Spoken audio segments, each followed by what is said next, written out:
Le sang de plus en plus versé au Yémen est comme toujours du sang de civils. Mais ce qui est grave, c'est que dans les médias occidentaux, il n'y a pas le moindre cri d'indignation. Ils se taisent alors que les gouvernements gagnent beaucoup d'argent avec cela, parce qu'ils soutiennent les agressions de l'Arabie saoudite contre son voisin du Sud. Où est donc le journalisme occidental qui analyse cette horreur ? C'est ce que le journaliste irlandais Finian Cunningham a écrit dans un article qui a paru le 18 août 2016. C'est une contre-voix par rapport aux informations unilatérales et incomplètes des médias. Cunningham décrit les événements au Yémen comme suit. Les nouvelles atrocités du lundi 15 août, c'est la mort de 10 patients civils et d'un membre du personnel de l'hôpital qui a été bombardé par l'Arabie saoudite. L'attaque a été confirmée par l'association française Médecins sans frontières. C'est la 4e fois qu'un bâtiment de Médecins sans frontières est bombardé cette année. Et seulement quelques jours avant, une école a été bombardée et 10 enfants ont été tués. Les Américains ont condamné l'attaque de cet hôpital et les Saoudiens ont démenti avoir bombardé une école. La condamnation des Américains n'est que de la rhétorique vide.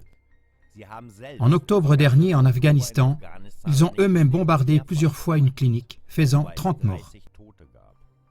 Si Washington voulait vraiment arrêter la destruction des hôpitaux et les dommages collatéraux envers les civils, pourquoi continue-t-il à accorder son soutien politique et militaire à l'Arabie saoudite pour bombarder constamment au Yémen des hôpitaux, des écoles et des maisons ? La semaine dernière, Obama a vendu des armes à l'Arabie saoudite à hauteur de 1,5 milliard de dollars. D'après le Washington Post, durant l'année passée, les ventes d'armes par les USA à l'Arabie saoudite se chiffrent à 20 milliards de dollars. L'Angleterre, la France et l'Allemagne ont aussi gagné beaucoup d'argent en vendant des armes à l'Arabie saoudite en 2015. L'Angleterre à elle seule a vendu des armes à hauteur de 4 milliards de dollars au royaume béni par le pétrole. C'était un petit extrait de l'article du journaliste irlandais Finian Cunningham.